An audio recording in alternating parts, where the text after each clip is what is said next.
موعظة ونور فيه شفاء للصدور وشفيعنا يوم النشور آياته تروي المدى وصفاته نبع الهدى نرقى warahmatullahi wabarakatuh.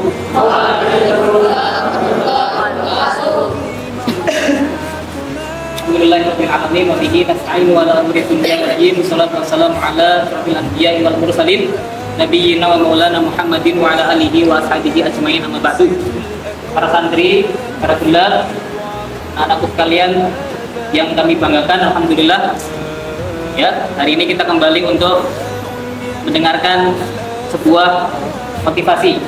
Saya awalkan dari apa yang disampaikan oleh Rasulullah SAW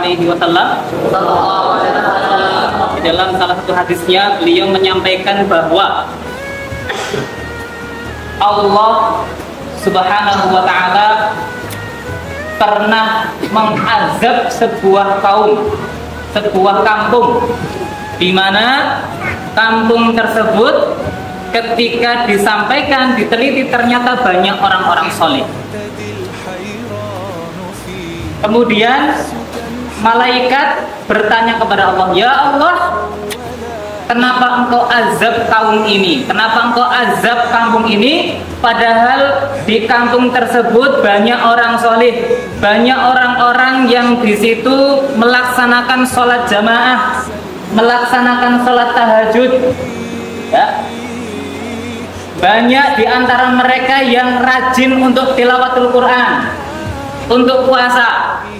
Kata Allah, mereka orang-orang yang beribadah dengan baik itu, maka berikan juga azabku kepadanya. Malaikat bertanya, "Kenapa ya Allah?" Allah menjawab, "Karena mereka egois. Mereka beribadah untuk diri mereka sendiri. Tetapi ketika orang-orang di sekitarnya melakukan kemungkaran, mereka diam.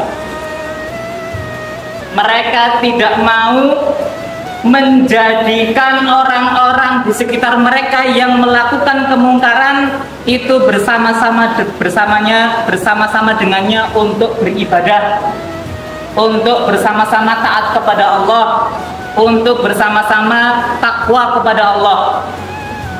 Maka berikanlah azabku kepadanya juga."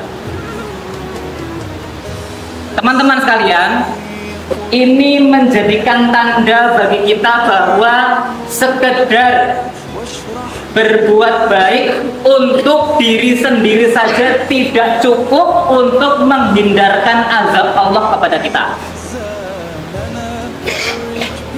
Ketika ada teman-teman kita di sekitar kita melakukan kemungkaran, melakukan kemaksiatan, kok kita diam? Karena kita pekewu sama dia, karena bukan urusan kita, toh dosa-dosanya dia, maka kita dinilai sebagai setan bisu. Apa itu setan bisu? Setan bisu adalah orang yang ketika melihat kemungkaran di sekitarnya, dia diam, tidak mau untuk mengingatkan, tidak mau untuk memberikan nasihat. Padahal ketika kita diperintahkan oleh Allah memberikan nasihat, itu adalah sebagai bentuk pertanggungjawaban kita yang mengaku sebagai khairu ummah. Kita umat Islam diberikan label, diberikan julukan sebagai sebaik-baik umat, bukan karena ibadah kita yang khusyuk, bukan karena tilawah kita yang bagus, bukan karena kaum kita yang mampu untuk menahan lapar seharian, bukan, tetapi adalah karena kemampuan umat Islam untuk beramar ma'ruf nahi mungkar. Kuntum khairu ummatin ukhrijat linnas ta'muruna bil ma'ruf wa tanhauna 'anil munkar.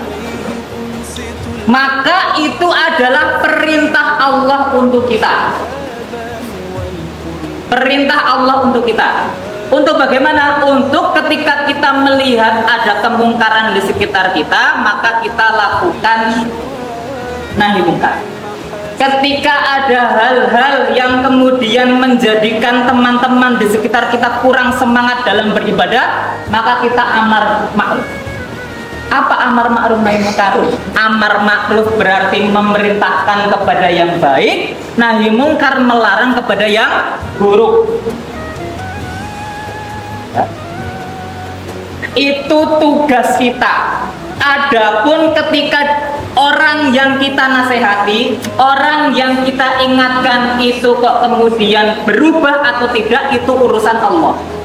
Tugas kita adalah melaksanakan perintah Allah. Tugas kita itu. Maka di antara ada seorang yang mengaku di dalam dirinya muslim dengan label tadi khairul ummah, maka ketika melihat kemungkaran di sekitarnya, melihat ada hal-hal yang kurang baik di mata syariat, maka lakukan amar ma'ruf nahi mungkar. Lakukan semampu kalian, ya. Lakukan sebisa kalian, sehingga bi'ah lingkungan di pondok ini adalah untuk berlomba-lomba dalam kebaikan, bukan membiarkan temannya larut dalam kemaksiatan. Spirit kita ketika ada hal-hal seperti itu, ya, bersama dengan teman-teman kita, maka spiritnya adalah amar ma'ruf nahi mungkar. Bagaimana untuk diri kita sendiri? Ya, untuk amar ma'ruf nahi mungkar kepada diri sendiri, mengukurnya seperti apa? Mengukurnya adalah sebagaimana yang disampaikan oleh Sayyidina Ali bin Abi Thalib, ya, menantunya Rasulullah Shallallahu Alaihi Wasallam. Beliau menyampaikan bahwa cukuplah perbuatan itu dinilai sebagai dosa dan maksiat manakala kamu melakukannya sedangkan kamu malu ketika perbuatanmu diketahui orang lain. Cukuplah perbuatan itu dinilai sebagai dosa dan maksiat ketika kamu melakukannya dan kamu malu ketika ada orang lain yang melihatmu.